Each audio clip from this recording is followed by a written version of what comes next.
Area 51, that mysterious corner of the Nevada test site, is no longer much of a secret. The fact that secretive things go on here is a given, even to the Soviets, who make daily spy flights over the facility to take a peek at what's going on. These photos, never before shown in public, are about as close as anyone will ever come to seeing what the place looks like again. The dry bed of Groom Lake, corrugated metal buildings, a 3-mile-long runway, and some highly sophisticated radar and detection equipment. It's been known by many names over the years: Dreamland, the Ranch, the Skunk Works. If ever there was a place to test a secret new technology, this is it. And that's exactly what's been done here for decades. Area 51 is where Francis Gehry... This week in our series of reports on UFOs, we've learned a number of things. That not everybody who sees a UFO is crazy, that our government has lied about UFO information, that it's withheld UFO files, and even spied on UFO witnesses. We've also heard from scientists who say life elsewhere in the universe is virtually a certainty. Oh my gosh. We're going against the wind. The wind's 120 knots from the west. Look at that thing, dude. Hi guys, welcome back to the 401 Files. It's an absolute pleasure, as I always say, to be joined by so many like-minded people. Thank you for the huge response that my videos have recently been getting. And to all the new subscribers as well, thank you so much for being here. I really do appreciate it. Hopefully moving forward into the future, you guys will make the 401 Files your go-to place for anything that's thought-provoking. I'm back at the UK's, or one of UK's hotspots. This is Dalby Forest. We've been here many times before, guys, so you know the drill by now. You know some of the stories and the history that this place holds. So without further ado, kick back, relax, and enjoy.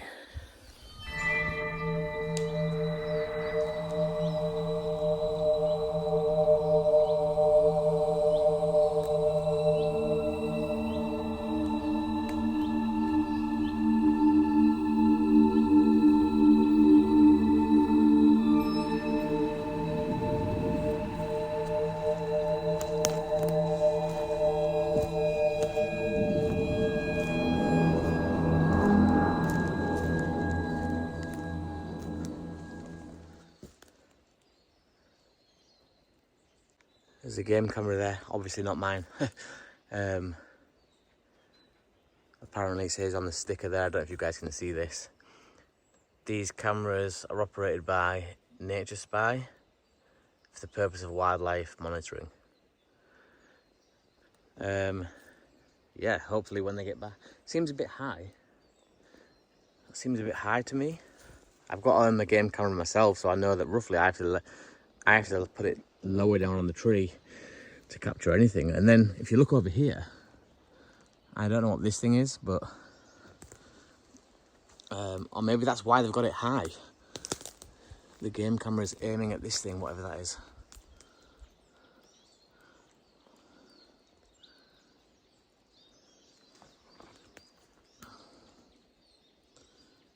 If anybody knows what we're looking at here, please comment below in the comments box. Obviously the game camera there is aiming, I'm assuming, at whatever this thing is. But again, that is really high up off the ground. And there's no entry to it, like it's not as though a creature or a bat or a bird of any kind can fly into that.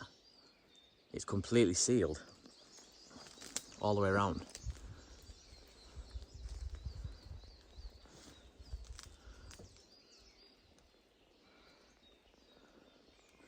But yeah, that is really, really high up on the tree, which is baffling me at this point.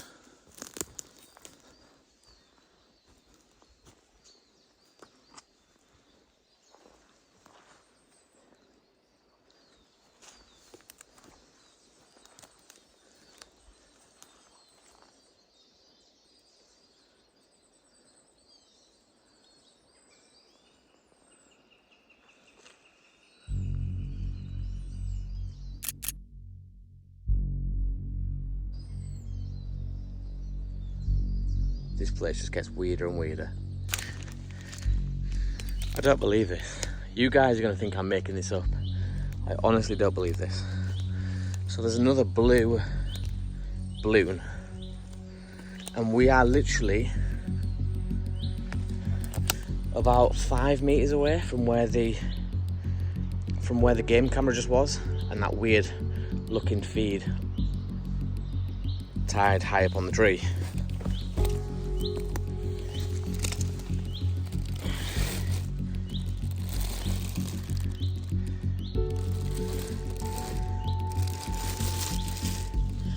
Okay, so now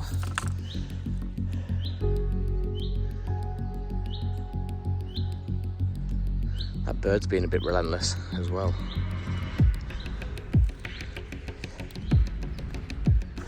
Look, there's the game camera on the tree, just there. And there's the weird looking feed tied high up on the tree, so yeah, we are close. I don't know, I mean, again, you guys are going to be screaming that there's nothing to this, and I'm not saying there is anything to this. What I am saying is that it always seems coincidental that wherever I find a balloon, there is tree structures, and now a game camera with a weird looking feed tied high up on the tree with no entry access, like no access for any animal to get inside. So it's just always the case. Always the case. Here's another one of those big sinkhole things that I was talking about in the last video. However, this one's much deeper. And there's these, I'm assuming that they're for safety. Because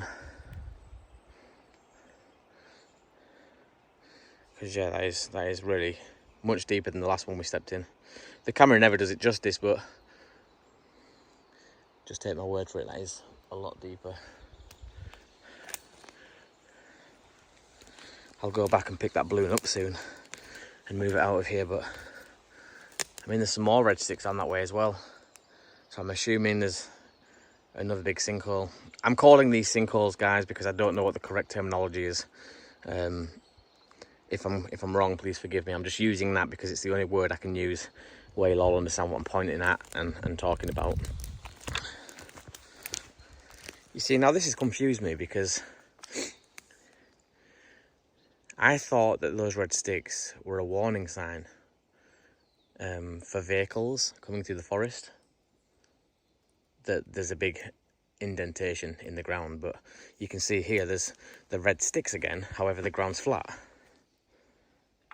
There's going to be no forest vehicle coming through this way that would struggle. Lily's making her way back to me. Hi, Lil.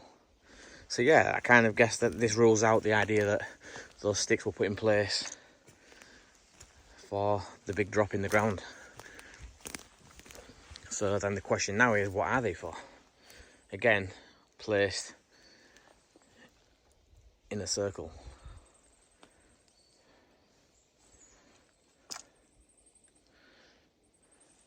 Oh, and funny enough, there's been a kill of some kind in the middle of the circle. Again, I'm just recording everything I see, guys. I'm not trying to make things out of nothing. You will all take away from this what you want. You will all have different belief systems. I don't necessarily believe in tree structures. I don't necessarily believe that there is a Bigfoot in the UK or an equivalent. Certainly not flesh and blood. That's my opinion. We're all entitled to our own opinions. For me, I think that whatever people see, I'm not, just to backtrack a little bit, I'm not saying that people aren't seeing something that resembles a Bigfoot. I'm not saying that. But what I think they're seeing is extraterrestrial, something that comes intermittently from somewhere else. Maybe another dimension, another planet, who knows. I just don't think that whatever people are seeing is here permanently living off the land. I don't think that, but again, I could be very wrong, or I could be 100% right. That's why I get out and do these videos. That's why I get out here and talk to you guys, because I'm all about learning, and I'm very open-minded to anything that's outside the realms of the norm, because I've had experiences throughout my life that I can't explain, that don't fall under the banner of science or scientific explanation. So yeah, I'm going to keep exploring. So that was weird, right? I know that there's going to be a lot of people watching this video saying that I'm just trying to connect dots that aren't there, but it gets to a point where something happens time and time again, too many times for it to be coincidence. Oh, I feel that way anyway. I feel that that's the case. I found so many balloons in this location that's already notorious for strange reports. And finding balloons by themselves wouldn't be too mysterious or weird, but when you're finding balloons next to tree structures and now a game camera tied high up on a tree, aiming opposite to a feed that's also really high up on the tree. How many times do we want to find balloons under these circumstances before we start saying, look, there's something to this, it's weird? Why have I never found a balloon anywhere else? I'm not saying that you can't, I'm not saying it's not possible to find a balloon outside of these circumstances, but for me, almost every time I find a balloon, like I've said, there's a tree structure or something noteworthy in the area, like the game camera. And if you add to that as well, that this isn't something new from me, this isn't something that I've just made up. Like, balloons have recently, or over the last few years at least, have been connected to other weird phenomena, other weird cryptids. I'm not jumping on the bandwagon, I'm just reporting what I'm finding, and it seems to be the case. So you guys make of that what you will. I'm just out here to report back of anything that I might find worth talking about. There was something over that way that I wanted to go investigate. It looked a bit weird through the trees, so I'm going to head that way next, but right now there's some more red sticks in this area that I want to go investigate.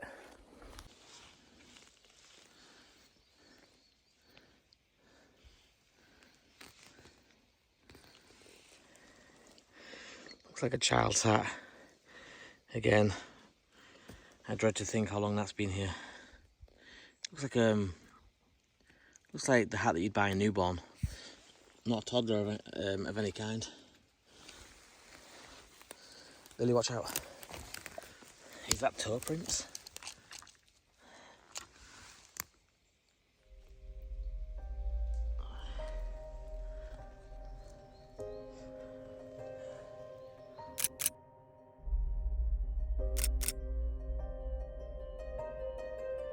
Certainly looks like something stepped in that. But something with only 4 toes, or 3 toes I think, 4.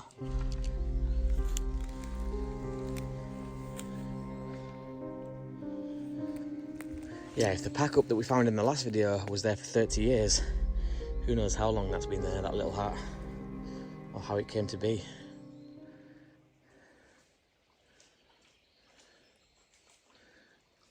Fascinating place.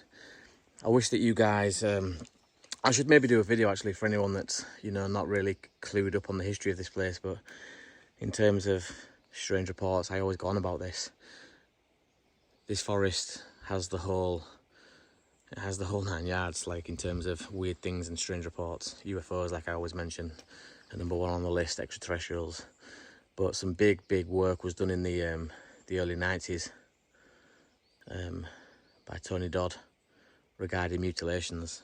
And these were gruesome cases. Like, we're not just talking, you know, he found the dead sheep. We're talking he found multiple animals in a very small space. Just like I've been finding the balloons and the tree structures in a very small space, Tony Dodd was finding, like, say, 3 badgers, 5 deers, 17 birds, all in a square, like a very small square that just didn't make sense at all.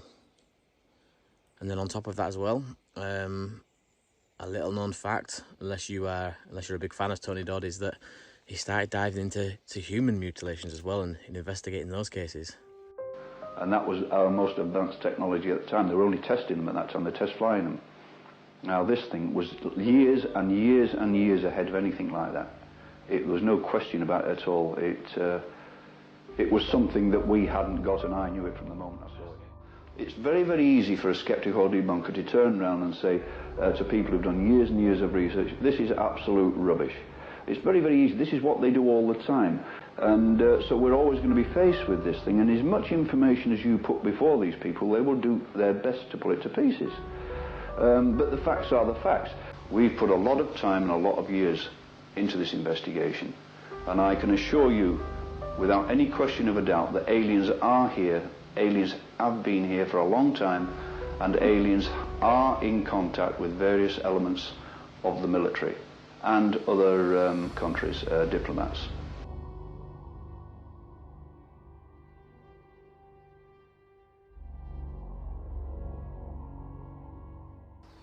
Let's talk about squids and octopuses, because to me they run right in line with anything extraterrestrial. They're the closest to aliens on this planet that we're going to get to investigate. They have this weird and unique ability to fluidly change the colour and transparency of their skin.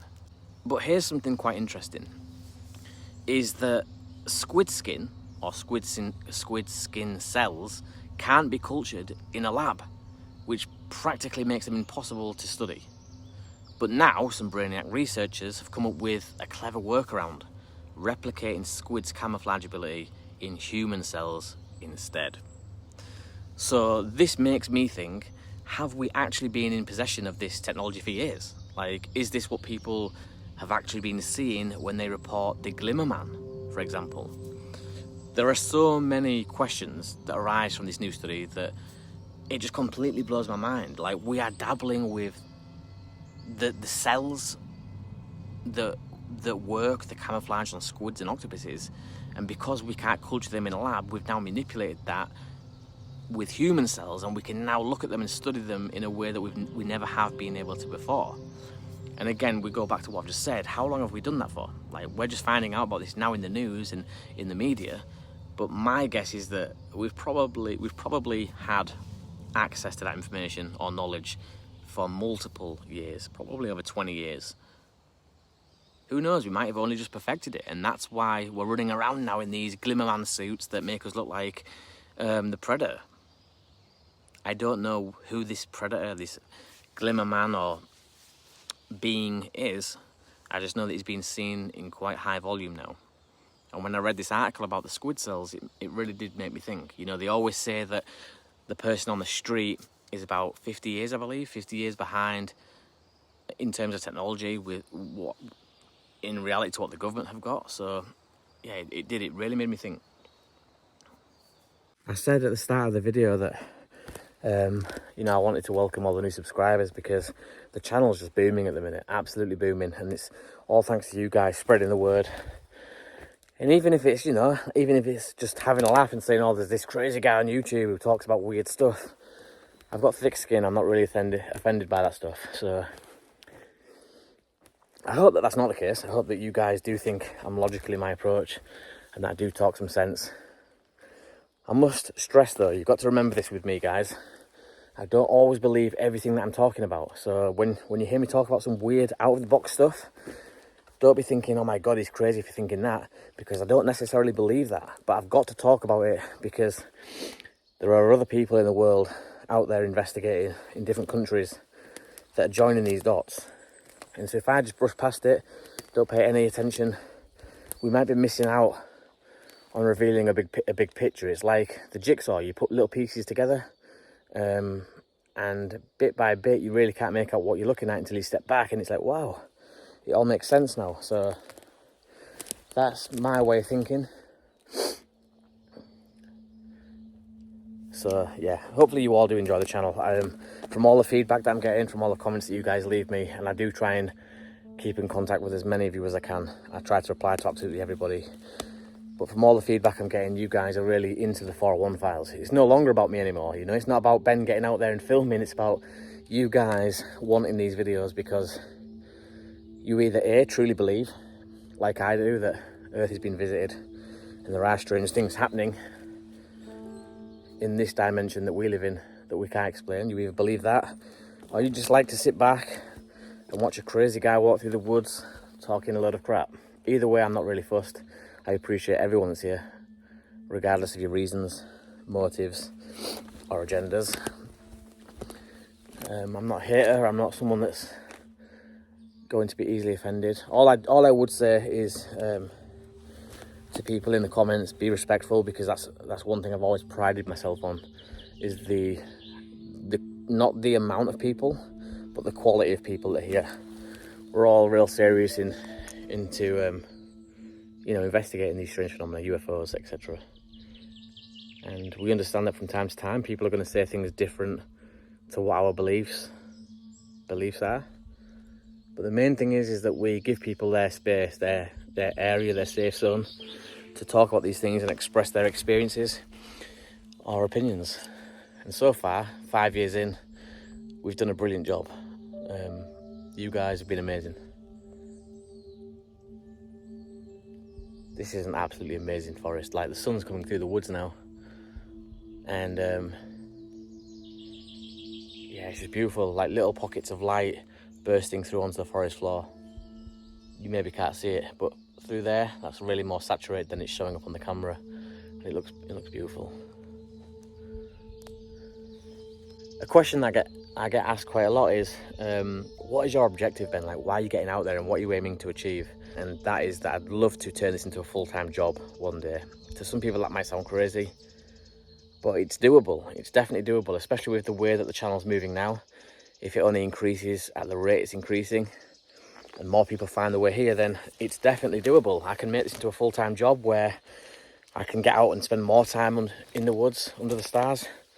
I can travel further afield, I can buy better equipment, and who knows, maybe if it really takes off, I can get out to Canada, do some work with Justin from Mountain Beast Mysteries, and we can go Bigfoot hunting out there and everything else. So that is the objective. If I had to say what one thing I'm aiming to get out of this, it would be that I want to turn this into a full-time job. I want to do what I love, and that is talking to passionate people around the world about subjects that have fascinated me forever. That's a pretty big snap. Again, just filming this for you guys that do believe in tree structures and weird things going on. But yeah, that is literally the only snap tree, as you can see, in this area, which made it stand out. It's why I saw it, obviously, as well, because the changing coloration down the bark. But could the wind have caused that? And if it did cause that, why only that tree? What would be really interesting is if we was to find a balloon at this point in this area. That would be pretty mind-blowing, to be honest.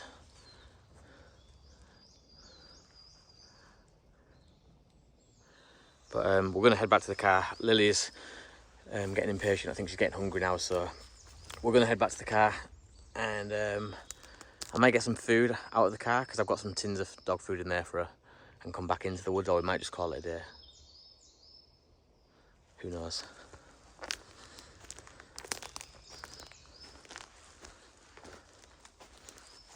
You have got to be shitting me. This is some kind of sick joke, surely to God. Is this a joke? You guys are going to think that I'm making this up. I can honestly 100% on my children's lives promise you that I am not making this up. Tree structure, balloon.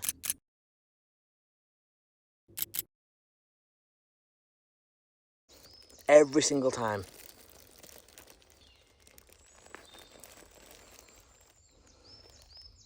Hey, it's got a message on this. How cool. Oh, I need to read what this says. It's kind of worn, but there's like an N. N. N-O.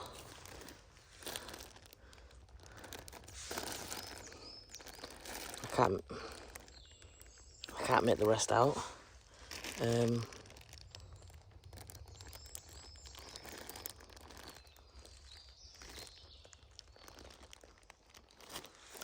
says mum. What's this bit say? D-A-N.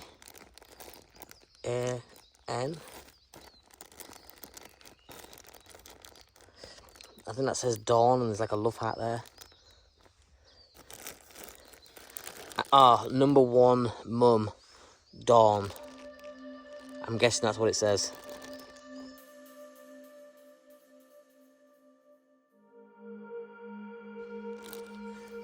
Wow. Cool.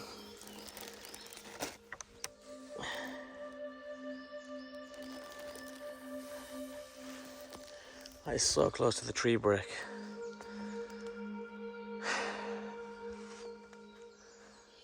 I don't know what to make of this. Like, I actually feel stupid talking about it, but if I don't talk about the connection... Look at Lily, she's getting so impatient, bless her. She's over there.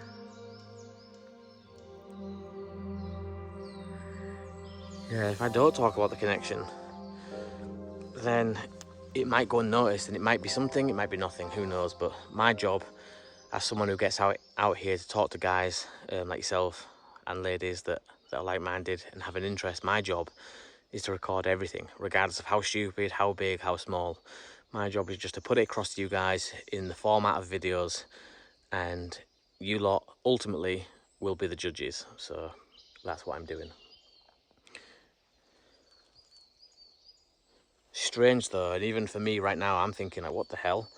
Every single time I find a balloon, there is something noteworthy in the area, whether it be a tree structure, and as we've just seen recently back there, the game camera with the weird feed halfway up the tree that doesn't have any food attached to it, or there's no entry points to get the food out of it. I don't know what the hell that was, but yeah. Now I am fascinated. Now I am intrigued.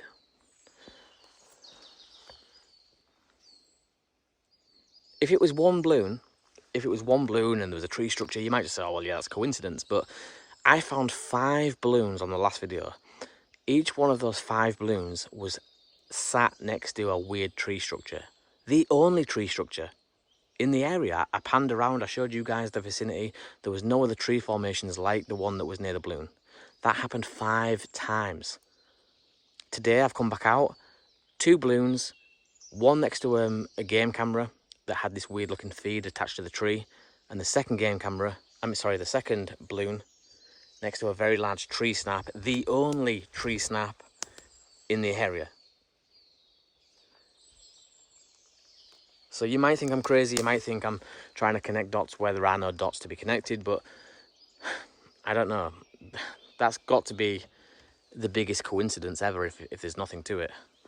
And I'm not saying there is anything to it, I'm just saying that if there isn't, it's a very strange scenario, how I keep finding balloons that land next to tree structures.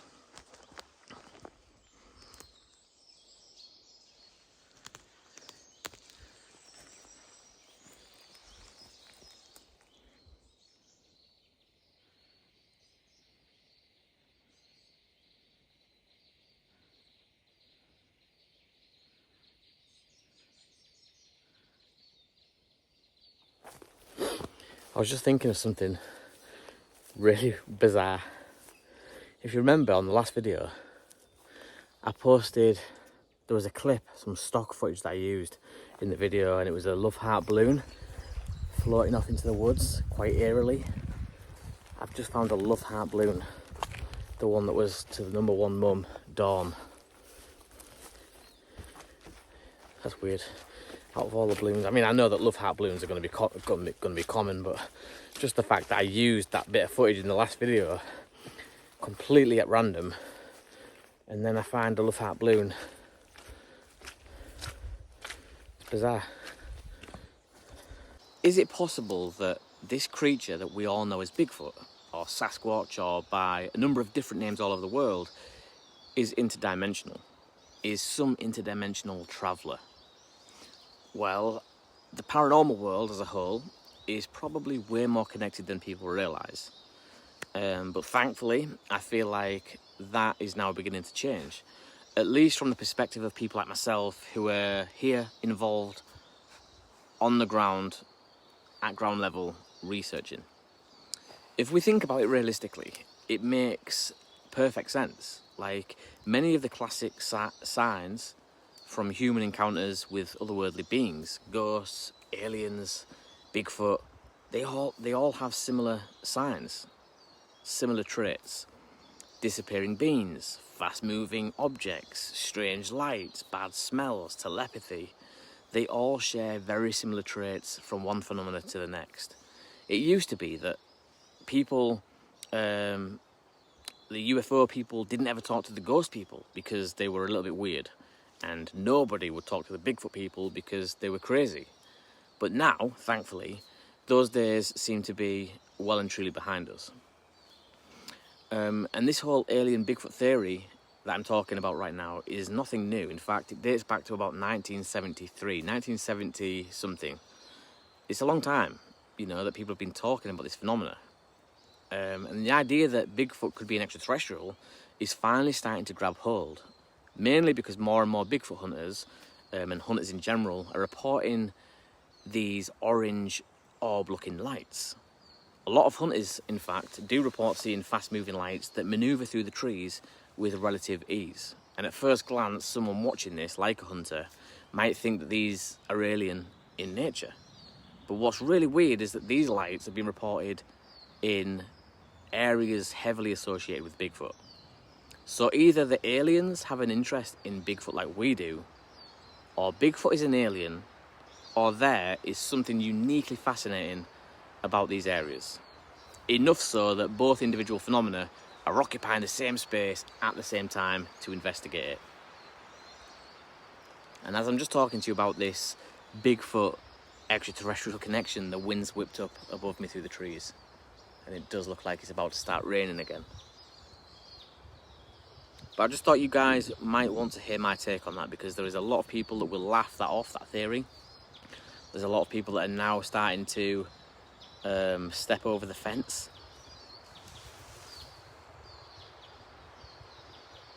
It sounded like something was coming through the forest. Yeah, there's a lot of people now jumping on board with this theory is what I'm saying, and hopefully I've just made you realise how much or how closely these phenomena are connected. You can look at anything like the paranormal, Bigfoot, UFOs and extraterrestrials, and we can find many similarities from one to the next. There's got to be something there.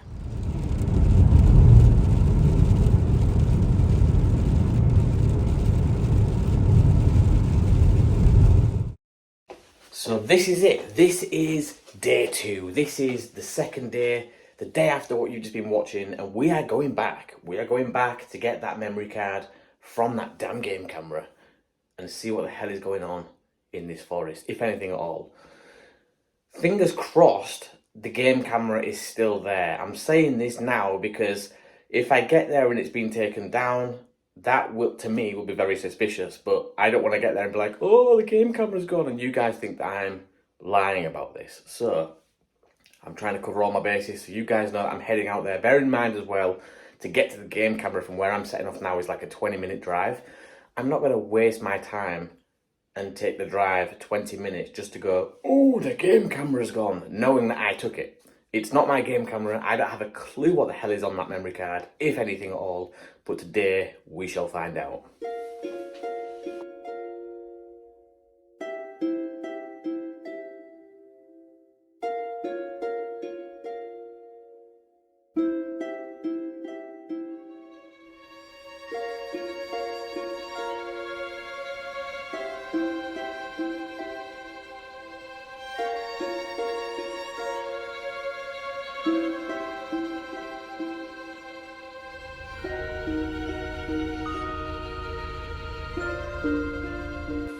So I've just pulled up, and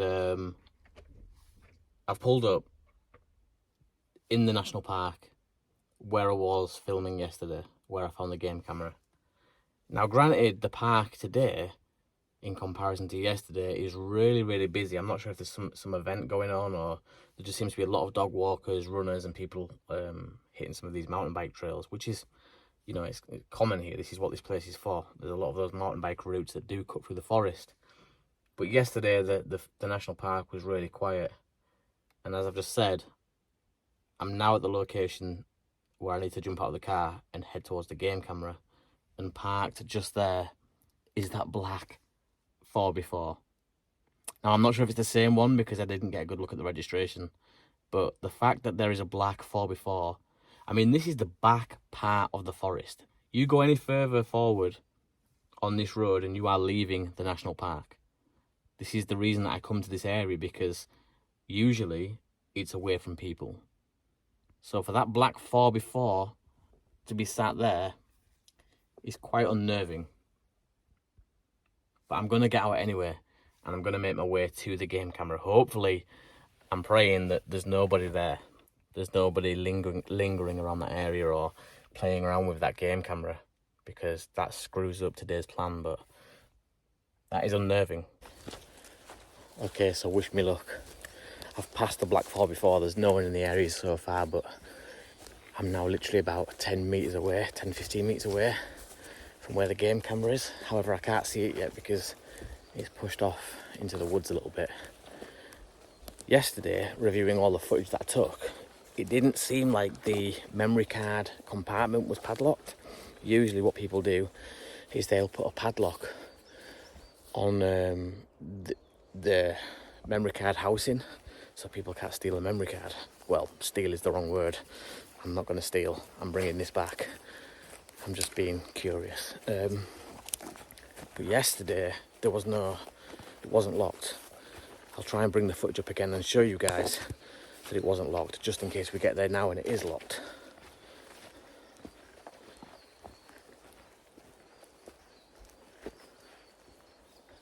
I thought it had gone then, but I don't think we're in the right place yet. I'll just step over this.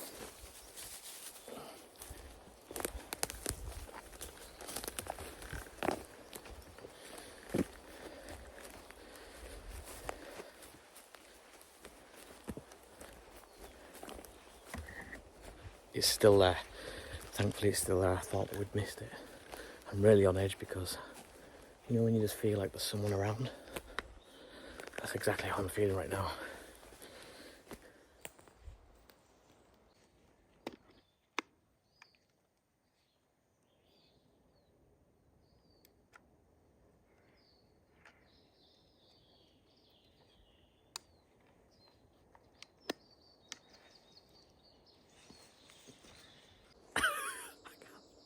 I can't believe we've got it. Let's take this back and get out of here as quick as possible and see what the hell is on this thing.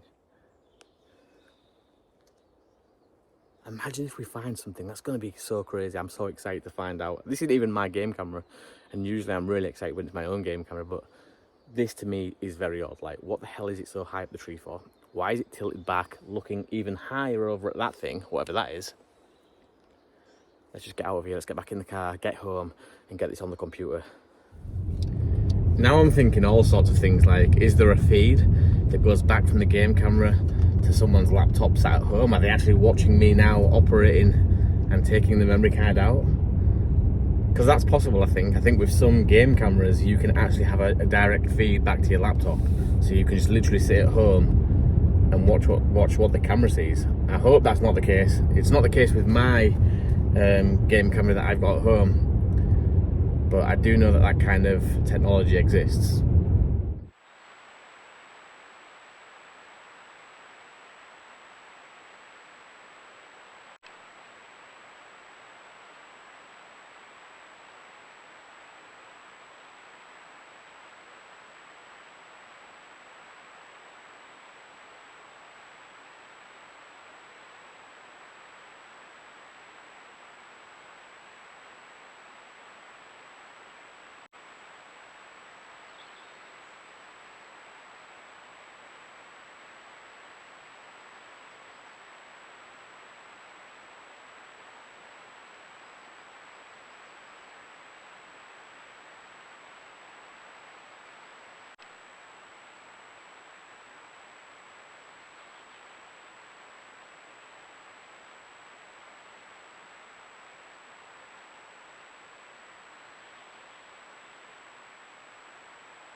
purpose of that was to study the saucers and cover up the existence of UFOs. Now you say we recovered alien bodies from that incident, right? 4 from that particular crash, yes. They were numbered in their order of capture, EBE-1, EBE-2, and EBE-3. Where did we capture? Where did this happen? In different crashes. The reason they had to create an electromagnetic facility is the fact that the EBEs are so advanced, they're at least 500 million years advanced from us, and probably more. They can move by thought. Move by thought. And they can also disappear. But they can't move by thought through electromagnetic facilities. So they built this facility. There was 2, one in Los Alamos and one either at Edwards or up at the test site.